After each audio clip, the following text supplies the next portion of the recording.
গ'ল আজি হিন্দু মুছলমান কৰা নেতাবিলাক এই ভিডিঅ'টো সেই নেতাবিলাকে চাই লওক যোনে অসমত এনি টাইম হিন্দু মুছলমান কৰি আছিল। আজি জুবিনদাৰ মৃত্যুৰ পিছত আমাক বহুত কথা আমাক শিকাই থৈ গেল যে আমি হিন্দু মুছলমান অসমত যিমান জাতি জনগোষ্ঠী আছে চবেই যে মিলি থাকিব লাগে, এই বস্তুটো আমাক জুবিনদাই শিকাই গেল। জুবিনদাই আমাক যেনেকৈ কৈছিল যে আমাৰ কোনো জাতি নাই, মোৰ কোনো ধৰ্ম নাই, মোৰ কোনো ভগৱান নাই। আজি সেই হিচাপে আমি জুবিনদাৰ মৃত্যুৰ দিনাৰ পৰা কমচে কম 5 দিনলৈকে আমি অল অসমত দেখা পালো যে জুবিনদাৰ কাৰণে চবে সেৱা কৰি আছে, জুবিনদাৰ কাৰণে চবে প্ৰাৰ্থনা কৰি আছে। আৰু আমি চবকে এটাই দেখা পাইছো যে চব অসমীয়া হিচাপত দেখা পাইছো, চব অসমীয়া হিচাপত আমি ওলাই অহা দেখা পাইছো।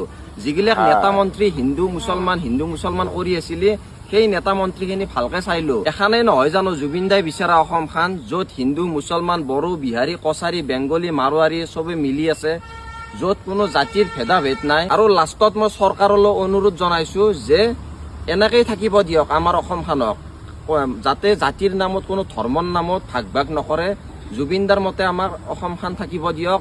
আৰু যদি আপোনালোকৰ এই কথাখিনিত আপোনালোকে একমত, এই ভিডিঅ'টো ইমানেই শ্বেয়াৰ কৰক যাতে আমাৰ সেই নেতা মন্ত্ৰীখিনিও দেখা পায় যে অসমখন কেনেকৈ মিলি আছে আৰু ভৱিষ্যতে মিলি থাকিব জুবিনদাৰ মতে।